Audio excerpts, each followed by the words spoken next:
And I wondered that kind of tension of thinking about how you write about space and place with room for joy and bounty, but also contradiction, and also being able to have moments of a critical eye, even. How do you balance that? How do you balance the tenderness and the fraughtness of, of place and space, particularly when colonialism is involved? Yeah. Um, Again, the most helpful thing for me when I'm doing my work is to identify and remember exactly who I'm talking to Yeah. the whole time.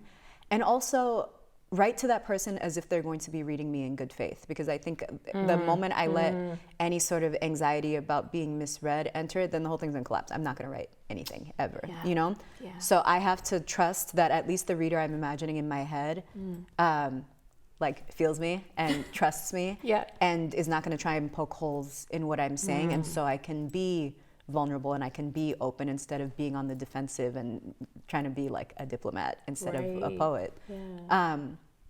But you know, there are moments, especially in conversations I've had to have kind of in less private spaces around identity and race and kind of the complication of my terminology for my identity.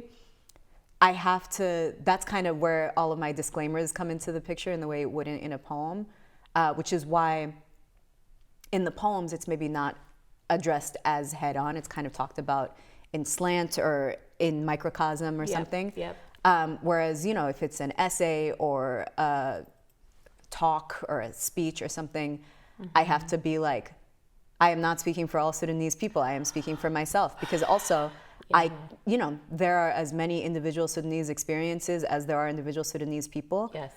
Some Sudanese people do identify as Arab, and that's none of my business, for real. Right. And the fact that I don't think should be used to invalidate someone else's choice of language. Yes.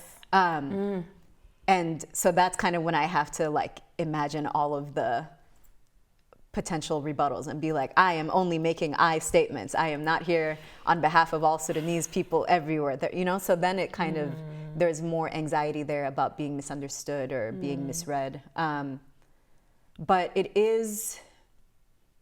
feels important to kind of have a record of that clarification when it comes to myself and my work, because you know, one of the like historical big chips on my shoulder is that I feel like my work, especially because of the way it incorporates the Arabic language and references and imagery and you know, cultural allusion from the Arabic speaking world, what ends up happening is that for years I felt like my space, my work was being celebrated and welcomed into spaces where my body was not celebrated and welcomed, which made my body feel like an interruption or an intrusion or something, and I don't like that feeling, you know.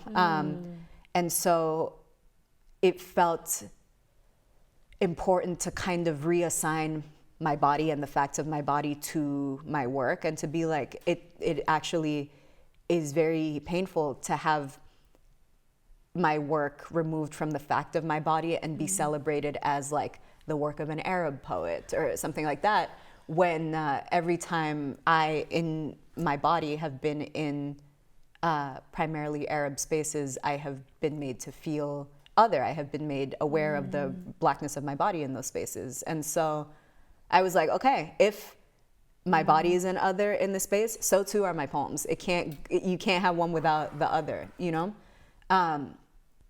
So even though it is maybe not necessarily my MO to like, I don't know, be speaking publicly about my business in a way that's not directly related to a poem, this felt important to do because it felt like something was being taken from me. And the longer I kept quiet about it, the easier I was making it to just be like, here is an uncomplicated reading of an Arab poet's poems. So I had to, you know, even though I don't think I've arrived anymore at any sort of answer, I wanted to like loudly take up space with my questions and with my curiosities. And so, you know, every time and in any space where my work could just kind of mindlessly be read as an Arab poet's work, I have to then pull up with my little speech or disclaimer to be like, I do not identify as Arab. I identify as a black person from the Arabic-speaking world, or an Arabophone black person, or an Arabophone African, or what have you. There's not really a cute term that I have arrived at yet. But I feel the need to, I don't even know what to call it, but to just like trouble the reading a little bit, because otherwise it feels like my work is being taken away from me, and I don't like that.